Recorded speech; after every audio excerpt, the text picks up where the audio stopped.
നമസ്കാരം. മലയാളി വാർത്തയിലേക്ക് സ്വാഗതം. 42 വർഷം കേരള പോലീസിനെ വെള്ളം കുടിപ്പിച്ച ഒരു മലയാളി. സുകുമാരക്കുറുപ്പ് എന്ന് പറയുന്ന പിടികിട്ടാപ്പുള്ളി എവിടെയെന്ന് അന്വേഷിച്ച് ഒടുക്കം കഴിഞ്ഞ ദിവസം അന്വേഷണം അവസാനിപ്പിക്കാൻ അന്വേഷണ സംഘം തീരുമാനിക്കുന്നു.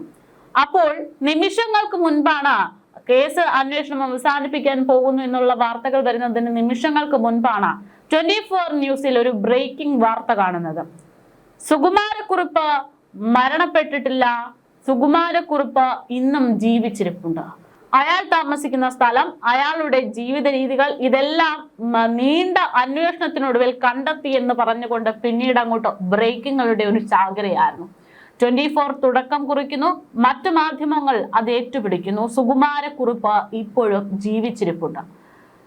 കേരള പോലീസിന് ഏറ്റവും വലിയ നാണക്കേടായിട്ടുള്ള ബ്ലാക്ക് മാർക്ക് ആയിട്ടുള്ള ആ പിടികിട്ടാപ്പുള്ളിയുടെ വാർത്തകൾ കേട്ട് കേരളം ഒന്നടങ്കം ഞെട്ടി. എന്നാൽ അതിൽ ഏറ്റവും കൂടുതൽ ആശ്വസിച്ച ഒരു കുടുംബമുണ്ട്. തന്റെ കുടുംബം നശിപ്പിച്ച സുകുമാരക്കുറുപ്പിനെ നിയമത്തിന് മുന്നിൽ കൊണ്ടുവരാൻ കാത്തു നിൽക്കുന്ന സംഭവത്തിൽ കൊല്ലപ്പെട്ട ചാക്കോയുടെ കുടുംബം. ചാക്കോയുടെ മകനടക്കം ഇപ്പോൾ രംഗത്ത് വരുമ്പോൾ പറയുന്നത് തന്റെ അച്ഛനെ ഇല്ലാതാക്കിയ, തന്റെ കുട്ടിക്കാലം ഇല്ലാതാക്കിയ ആ പിടികിട്ടാപ്പുള്ളിയെ നിയമത്തിന് മുന്നിൽ കൊണ്ടുവരാനുള്ള ഏക പ്രതീക്ഷ എന്നുള്ളതാണ്. മാധ്യമങ്ങൾ റേറ്റിംഗുകൾ കൂട്ടാൻ വേണ്ടി ഇത്തരത്തിലുള്ള വാർത്തകൾ നിർമ്മിക്കുമ്പോൾ അല്ലെങ്കിൽ പുറത്തുവിടുമ്പോൾ അവിടെ നഷ്ടപ്പെട്ടു അല്ലെങ്കിൽ അവസാനിച്ചു എന്ന് കരുതിയിട്ടുള്ള പ്രതീക്ഷകൾ വീണ്ടും മുളപൊട്ടുന്ന ഒരു സാഹചര്യം കൂടെ ഉണ്ടാകുന്നുണ്ട്. തന്റെ അച്ഛൻ എന്തിനെന്ന് പോലും അറിയാതെ കൊല്ലപ്പെട്ട വേദനയിലാണ് ആ കുടുംബം ഇപ്പോഴുള്ളത്. നമുക്കറിയാം, എപ്പോഴും സുകുമാരക്കുറുപ്പ് എന്നുള്ള പേര് കേൾക്കുമ്പോൾ ആ കുട്ടിക്കാലം വളരെ വേദനപ്പെടുത്തുന്നതാണെന്ന് പറഞ്ഞ് ചാക്കോയുടെ മകൻ രംഗത്ത് വരാറുണ്ട്. ആ മകന്റെ ഉള്ളിൽ ഒരു പ്രതീക്ഷ എന്ന തരത്തിലാണ് ഇത്തരം വാർത്തകൾ നൽകിയിരിക്കുന്ന സ്ഥാനം. പക്ഷെ ആ പ്രതീക്ഷകൾ വെറുതെ ആകുന്നു എന്നുള്ള തരത്തിൽ ഇപ്പോൾ ചില സൂചനകൾ പുറത്തു വരുന്നതും ഏറെ ശ്രദ്ധേയമാണ്. എന്തായാലും സുകുമാരക്കുറുപ്പ് മരണപ്പെട്ടിട്ടില്ല, ഇന്നും ജീവനോടെയുണ്ട്. അയാളുടെ സ്ഥലം, അയാൾ താമസിക്കുന്ന സ്ഥലം അതൊക്കെ ലൊക്കേറ്റ് ചെയ്തു കഴിഞ്ഞു എന്നുള്ള വാർത്തകൾ പുറത്തു വന്നപ്പോൾ ഏറെ പ്രതീക്ഷയോടെ ചാക്കോയുടെ മകനും രംഗത്ത് വന്നിരുന്നു.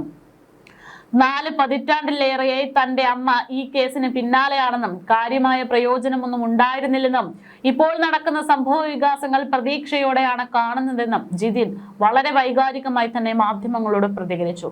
പക്ഷേ ആ പ്രതീക്ഷകളൊക്കെ വെറുതെയാകുന്നു എന്ന തരത്തിലാണ് നിലവിലെത്തിയ സാഹചര്യങ്ങളിൽ നിന്ന് വ്യക്തമാകുന്നത്.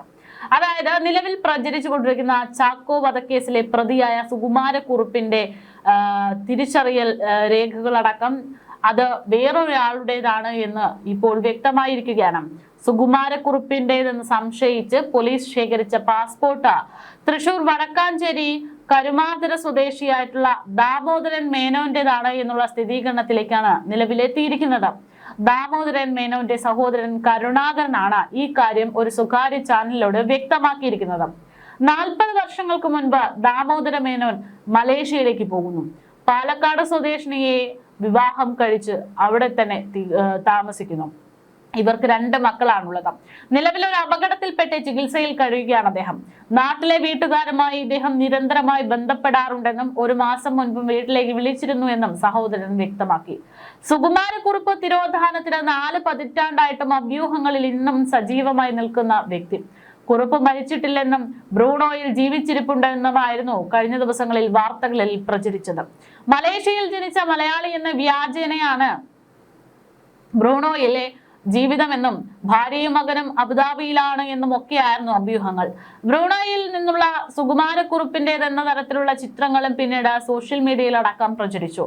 മലേഷ്യ ബ്രൂണോ അതിർത്തിയോട് ചേർന്ന് സിബാങ്കിൽ ചൈനക്കാരനുമായി ചേർന്ന് ബിസിനസ്സും നിർമ്മാണ കമ്പനിയും നടത്തി വരികയായിരുന്നു ഇയാളെന്നും മലയാളികളുമായി ഒരു ബന്ധവും പുലർത്താതെയാണ് ഇയാൾ ജീവിക്കുന്നതെന്നൊക്കെയായിരുന്നു സുകുമാരക്കുറുപ്പിനെ കണ്ടെത്തി എന്നുള്ള വാർത്തകൾക്ക് പ്രധാന അടിസ്ഥാനമായിട്ടും പ്രചരിപ്പിച്ചിരുന്ന കാര്യങ്ങൾ. എന്നാൽ ഇത്തരമൊരു വിവരം കിട്ടിയിട്ടില്ല എന്നും ഇതൊക്കെ അഭ്യൂഹമാണ് എന്നും സത്യസന്ധതയുള്ള കാര്യങ്ങളല്ല ഇത് എന്നുമാണ് ക്രൈംബ്രാഞ്ച് IG-S ശ്യാം സുന്ദർ ഇപ്പോൾ വ്യക്തമാക്കുന്നത്. കുറുപ്പുമായി രൂപസാദൃശ്യമുള്ളയാൾക്ക് 78 വയസ്സ് ഉണ്ട് എന്നാണ് പറയപ്പെടുന്നത്. എന്നാൽ കണക്ക് പ്രകാരം കുറുപ്പിനിപ്പോൾ 83 വയസ്സായിട്ടുണ്ടാകണമെന്നാണ് ക്രൈംബ്രാഞ്ച് പറയുന്നത്. കുറുപ്പിന്റെ ഒളിത്താവളത്തിന്റെ ദൃശ്യങ്ങൾ പോലും ചില ചാനലുകൾ പുറത്തുവിടുന്നു. ഇതിനും സ്ഥിരീകരണമൊന്നും ആയിട്ടില്ല എന്നും ക്രൈംബ്രാഞ്ച് പറയുന്നു. കഴിഞ്ഞ ദിവസമാണ് സുകുമാരക്കുറുപ്പ് ജീവനോടെ ഉണ്ടോ എന്ന തരത്തിൽ 24 ന്യൂസിൽ ഒരു വാർത്ത, ബ്രേക്കിംഗ് ന്യൂസ് പുറത്തു വന്നത്. പിന്നാലെ സംഭവങ്ങൾ മുഖ്യധാരാ മാധ്യമങ്ങളൊക്കെ ഏറ്റുപിടിക്കുകയായിരുന്നു. എന്തായാലും പിടികിട്ടാപ്പുള്ളിയായ സുകുമാരക്കുറുപ്പ് കേരള പോലീസ് ചരിത്രത്തിൽ തന്നെ ഏറ്റവും വലിയ വല്ലാത്തൊരേട തന്നെയാണ്. ചാക്കോ കേസ് ചരിത്രം പരിശോധിക്കുമ്പോൾ പോലീസിനുള്ള ഏറ്റവും വലിയ ബ്ലാക്ക് മാർക്ക് തന്നെയാണത്. പരിശോധിക്കാം, ആരാണ് സുകുമാരക്കുറുപ്പ്, എന്താണ് ചാക്കോ വധക്കേസ്?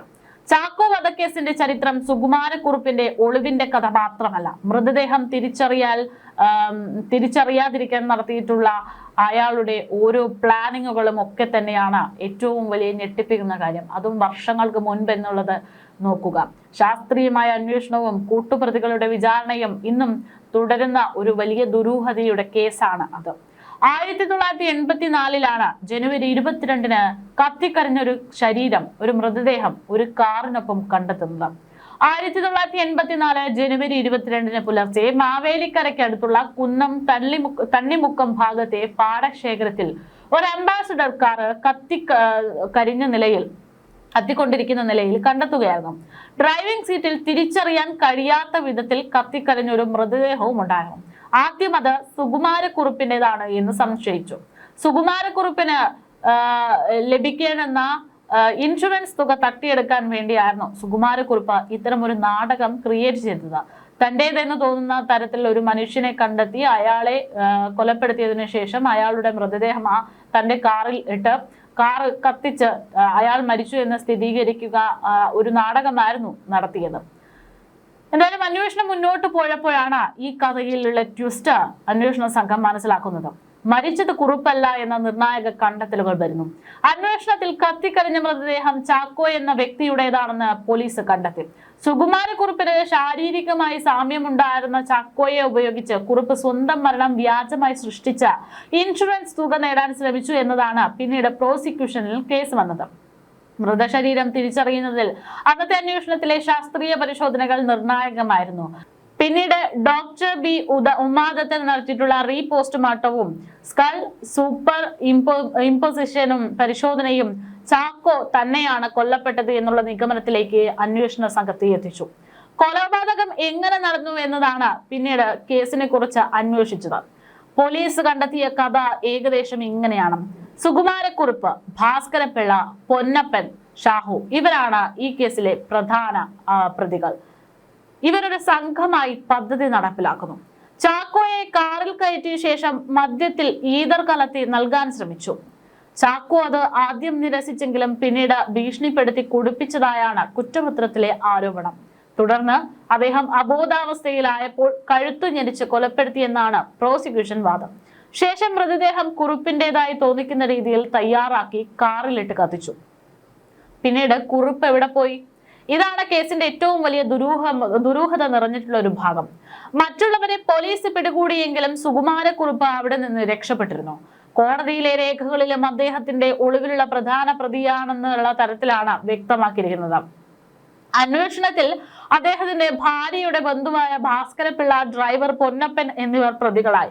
മറ്റൊരു കൂട്ടുപ്രതിയായ ഷാഹു പിന്നീട് മാപ്പുസാക്ഷിയായി. കോടതിയുടെ വിധി ഇങ്ങനെയാണ്. കേസിന്റെ വിചാരണയിൽ ഭാസ്കരപിള്ളയെയും പൊന്നപ്പനെയും കൊലപാതകം, ഗൂഢാലോചന, തെളിവ് നശിപ്പിക്കൽ തുടങ്ങിയ കുറ്റത്തിൽ ശിക്ഷിച്ചു. ഭാര്യയെയും സഹോദരിയെയും ഉൾപ്പെടെയുള്ള മറ്റു പ്രതികൾക്ക് പിന്നീട് കുറ്റവിമുക്ത നൽകി. കേരള ഹൈക്കോടതിയിലും കേസ് സംബന്ധിച്ച അപ്പീലുകൾ പരിഗണിക്കപ്പെട്ടു. അതിനാൽ ഇത് വെറും പോലീസ് കഥയല്ല. കേസിന്റെ പ്രധാന ഭാഗങ്ങൾ കോടതി രേഖകളിലും പ്രതിഫലിക്കുന്നുണ്ട്. എന്തുകൊണ്ടാണ് ഈ കേസും ഇന്നും അവസാനിക്കാത്തതെന്ന് ചോദിച്ചാൽ കാരണം വളരെ ലളിതമാണ്. പ്രധാന പ്രതിയായ സുകുമാരക്കുറുപ്പിനെ ഇതുവരെ കണ്ടെത്താൻ സാധിച്ചിട്ടില്ല. 1984 മുതൽ പല സ്ഥലങ്ങളിലും അദ്ദേഹത്തെ കണ്ടെന്നുള്ള വാർത്തകൾ പുറത്തു വരുമ്പോൾ അയാൾ ഇന്നും ജീവനോടെ ഉണ്ട് എന്ന് ഒരു വലിയ സമൂഹം വിശ്വസിക്കുന്നു. നിയമത്തെ വെല്ലുവിളിച്ചുകൊണ്ട് അയാൾ ഇന്നും ജീവിക്കുന്നുണ്ട്. വിവിധ ലുക്ക് അലൈക്ക് കേസുകളും ഇയാൾക്കെതിരെ ഉണ്ടായിട്ടുണ്ട്. എന്നാൽ അദ്ദേഹത്തിന്റെ മൃതദേഹമോ മരണത്തിന്റെ ഔദ്യോഗിക തെളിവോ ഇതുവരെ കണ്ടെത്താൻ സാധിച്ചിട്ടില്ല. അതിനാൽ അതായത് സുകുമാരക്കുറുപ്പ് യഥാർത്ഥത്തിൽ മരിച്ചോ എന്നുള്ളത് വലിയ ചോദ്യമാണ്. അയാൾ വിദേശത്ത് ഒളിച്ചു താമസിക്കുന്നു എന്നുള്ളതാണ് പ്രധാനമായിട്ടും വലിയ ഒരു ശതമാനം ആളുകൾ വിശ്വസിക്കുന്നത്.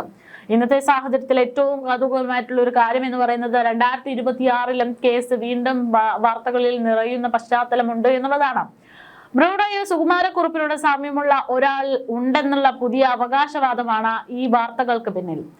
എന്തായാലും സുകുമാരക്കുറുപ്പ് ഇത്തരത്തിൽ ഇനിയും ജീവിച്ചിരിപ്പുണ്ട് എന്ന തരത്തിൽ വാർത്തകൾ പുറത്തു വരുമ്പോൾ അത് ഏറെ പ്രതീക്ഷയോടെ നോക്കുന്നത് ചാക്കോയുടെ കുടുംബം തന്നെയാണ്. തന്റെ അച്ഛനെ കൊലപ്പെടുത്തിയ പ്രതിയെ നിയമത്തിന് മുന്നിൽ കൊണ്ടുവരും എന്നുള്ള പ്രതീക്ഷയിലാണ് ആ കുടുംബം ഇപ്പോൾ നിൽക്കുന്നത്.